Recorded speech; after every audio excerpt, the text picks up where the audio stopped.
About do anyway, don't we? Yeah, I mean, they make it so Hold on, everyone. Just give me a few minutes to be right here. we.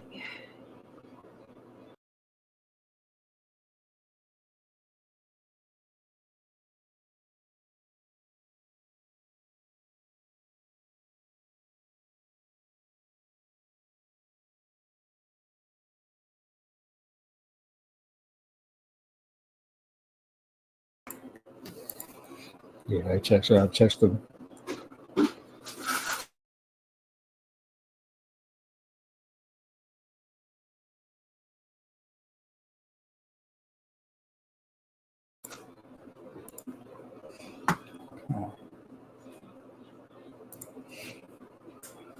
Okay, hi everyone. It's Cassandra Williamson with the Transgender Diverse Veterans of America Action Group. So right now we are live streaming to all these different social media sites, wherever we might be. You can find us on our website, stuff like that too.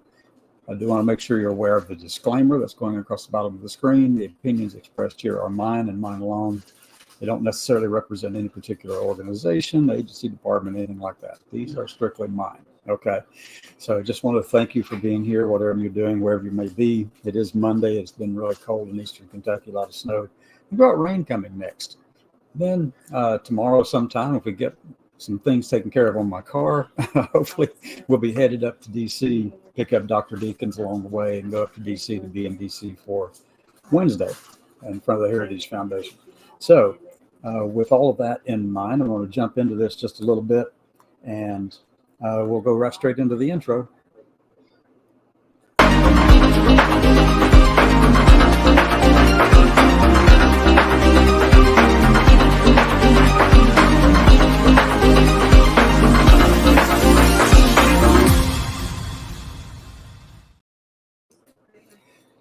So, as you know, we've got a lot of stuff to talk about. The biggest thing I want to point out today is that this evening we're having an attorney friend of ours, attorney Mr. Rusty Mead from down in Jacksonville, Florida, coming on and doing a live stream with us. Hope you can tune in and be a part of that. We're going to be talking about those bills that are down there in Florida that attempt to just ostracize every minority person in the country and the state anyway, particularly transgender veterans and transgender people. So we're going to make sure we have a good discussion about that. Make sure you come back in 6 p.m. Eastern this evening for that, okay? So a lot of stuff has been going on in terms of, bills all across the country. There's some horrendous bills taking place over in Utah and in West Virginia and Kansas and Missouri and Florida, and you just name it. There's a bunch of stuff going on that we do have to address. We'll try to address a lot of this stuff. It's on the national level. It's like a lot of this stuff is similar, because what's happening is they're using bills that are model pieces of legislation that actually just gets replicated around the country. And whatever they find that's successful in one state, that makes it past all of the the legislative hurdles as well as the litigation hurdles. Then if they can get it passed in one state, they do the same thing somewhere else. And it's just, that's the push. And this big narrative is coming from Dr. Roberts at the Heritage Foundation. And speaking of Dr. Roberts, over the weekend on Fox and Friends show, he was discussing with Pete, I think it's Hedgeth, talking about his trip over to Davos at the World Economic Forum, and that they had invited him to come over and sit on a panel, but he basically just gave them the big middle finger and said, hey, here I am, but whatever you're doing, we're going to undo it all. And then he was talking with Pete on the Fox and Friends show and saying something like, this is what he said: figuratively speaking, I want to take a 2x4 and hit these people in the face because this is war. Figuratively speaking, they want to make sure that's in there. I'm going to make sure I quote that correctly, because that's the word he used. So it's metaphorically, he wants to take a 2x4 to the face of all the minorities in America, because he doesn't think they are justified in having any kind of the blessings of liberty or the protections of the First Amendment. I mean, if you're not familiar with Project 2025, you need to be, because within that project, they tell you exactly what they want to do. And these aren't just things out there they're trying to stir people up with. These are things they want to do. So what we're looking at is they're pushing this kind of color blindness, but it's not color blindness per se. It's more like assimilation. And then, all right, yeah. So everything is moving in that direction. I mean, the narrative is being controlled and directed from Heritage and all those sycophants out there, and all the 80 plus organizations that are associated with that, and help collaborate together to create Project 2025, the Mandate for Leadership that was released in 2023. So that's what we're seeing, folks. We're seeing that narrative play out across the country. So deleting all the references to any minority populations in the country, in government. They're just deleting those words everywhere. And why would they do that? Well, they claim that this is an attempt at color blindness, and they don't want to be able to see color. They don't want to be able to see minorities, and that's what they're trying to accomplish. And that's very Pollyannish, though. I mean, it's a utopian dream to be able to try to have a person look at another person and not see them for who they are, but in other words, see them the way you think they ought to be. That's the color blindness they want. That's more of assimilation. So that's what we're seeing. They are pushing this and promoting it. Chris Rufo is pushing it left and right. It's out there. Mayor Walsh pushes it. A bunch of these people are pushing it. Those 80 plus organizations. Stephen Miller is pushing it. All of these organizations are pushing this idea of color blindness. And Roberts says he wanted to take a two-by-four to the face of these people that he's having this, quote, war with. And obviously what that means is that it's a theocratic authoritarianism. But, the biggest threat to democracy in this country is authoritarianism. Whether it comes from the left side of the political spectrum or the right, authoritarianism in any form is anathema. It is the antithesis of what a democracy is all about, particularly our limited democracy that's more accurately described as a constitutional republic. Okay, so that's the thing that we have to stand against, that authoritarianism. And I don't care if it's on the left side or the right side. If somebody's pushing their idea onto you and you think that they shouldn't do that, but they're trying to implement some form of authoritarianism. And we will speak out against that, whether it comes from the left or the right. But right now, in this day and age, the vast majority of it is coming from the right, from the Heritage Foundation under their guise. So that's what we're pushing back against. We don't want authoritarianism in this country. It is the exact opposite of our limited democracy. So that's kind of stuff that we're having to deal with these days. And it's really paramount that we stand up against it. So when we have somebody like Dr. Roberts saying, hey, I want to figuratively use a two-by-four on the face of those who are opposed to us, then we got to stand against it. But see, it's even more so than that. It's not just authoritarianism. It's actually, if you throw in the theocracy, the theocratic stuff into it too, because they want that as well. It's a big push in that. So we have to really stand strongly against it. And part of what we're going to be doing this week is going to DC and then, talking or standing in front of the Heritage Foundation, being there, let them know that we're here, that if they want to speak to veterans who happen to be in these minority populations that they don't want to see or hear from, then we're going to put ourselves right there in front of their building so that they can, and I don't know what happened, the screen blacked out. but anyway, there's a lot of stuff going on. And it seems to just pile on. It's additive. It just keeps piling on every time you turn around. So that's what's going on this week. I'm not sure I'll be able to do a program tomorrow noon. Maybe at 6 in the evening. I'll definitely do some things on Wednesday, the 24th. Try to do some live stuff from there in DC. We'll see how that goes. And then, we've got to take it to them, because right now they've got the loudest bullhorn. And yeah, I mean, it's just craziness.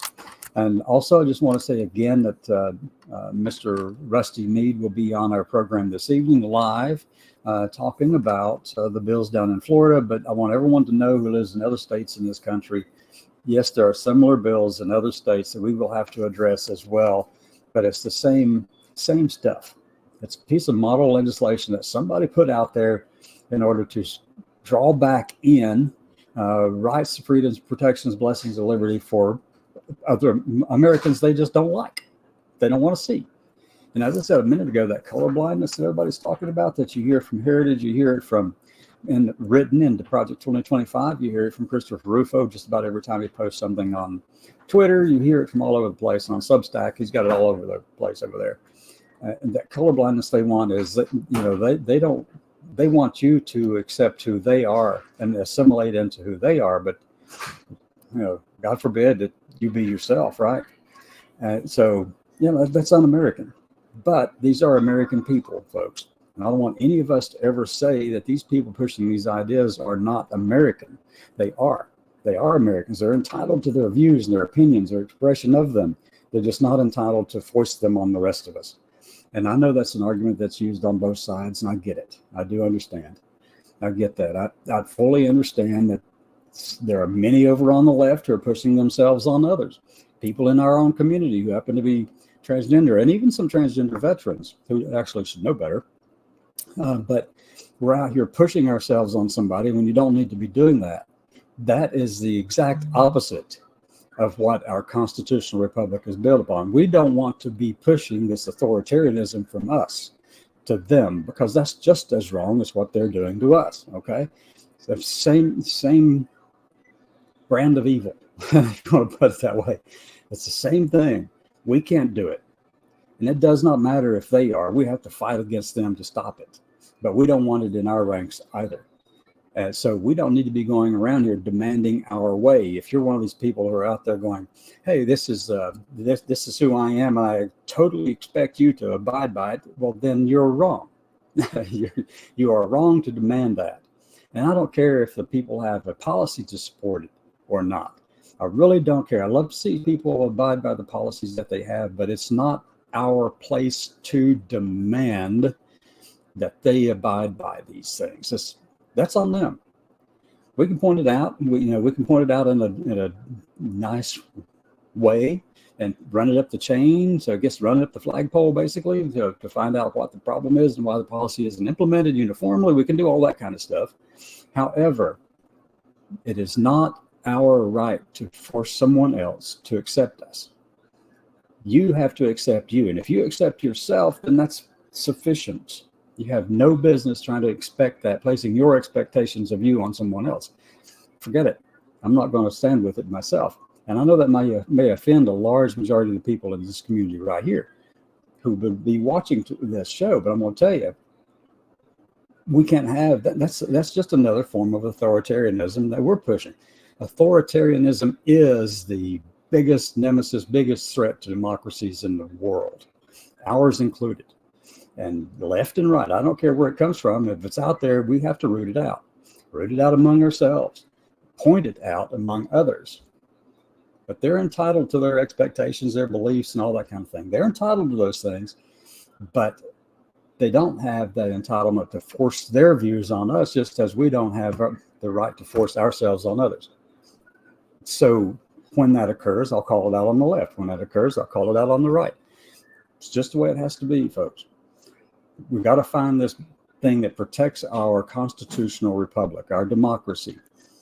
And what's happening over with Heritage, as I said at the top of the show here, basically, is that we're seeing a push towards theocratic authoritarianism. And now there's another way to describe it. Now there's another way to describe what that actually amounts to. And the word that would be used would be really offensive to a lot of people, but you can just go read the material that Lawrence Brett wrote in 2003, 2004, somewhere around there. And it's the 14 points of fascism. You can see it. Yes, we see some of these kind of characteristics taking place on the left. We see a lot of these characteristics taking place over on the right. And Heritage has been checking off all of them. But yes, I do know that the same kind of stuff tends to show up left and right, everywhere.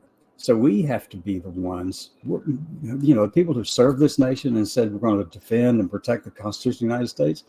We as veterans have a responsibility to ensure that authoritarianism is not the thing that's pushed, regardless from the right or the left, whatever that might be.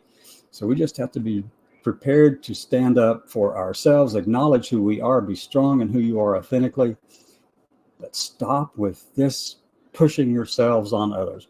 I'm telling you, it'll backfire every time. It will backfire on you. As a matter of fact, the people that the right are looking for in our community are the ones who are being idiots out there. And if that's the case, if somebody's being an idiot out there in our community, the right gets it picked up. It gets put over there on their talking heads programs and all this kind of stuff. I'll have to call it out too. We don't want another Rose Montoya. We don't want another people running around doing crazy crap in this country and then get used as a, whatever the term would be. There's a term for this, but the symbol for a whole population of people.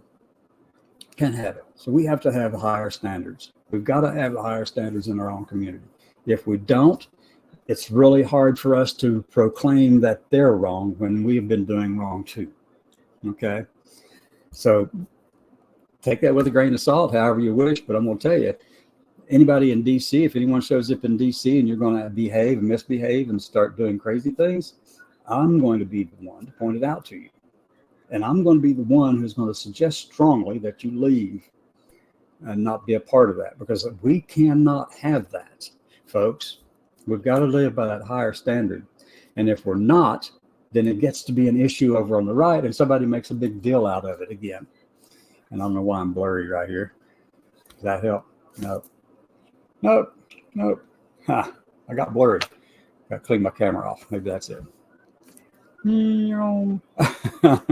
don't know. Don't know really what happened right there. Anyway, I've got my reflective glasses on. So that's what's going on today. I don't want to take up a whole lot of time doing it. We have completed the nomination process for the Office of President of our Transgender Diverse Veterans of America, TDVA and TDVA Action Group. We've completed the nomination process. The nominations have closed.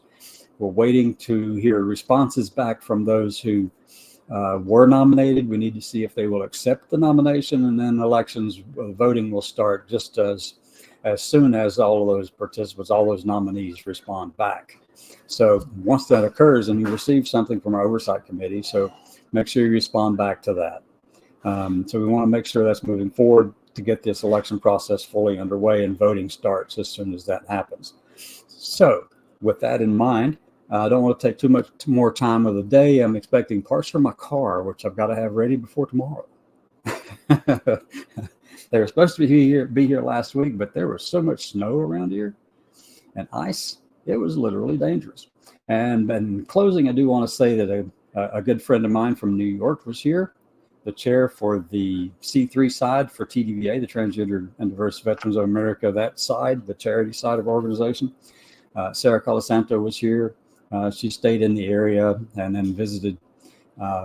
And so we had some good conversations about getting some things moving forward that we'd love to see happen and kind of come onto the same page. But I'm looking forward to what the future holds for all of us in this organization. And remember, go out, be yourselves, and be yourselves, but don't expect the world to have to accept you for who you are. That's on them, not you. Let them live in peace.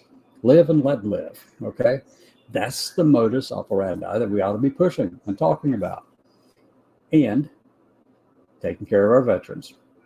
With that, I'll do the closing.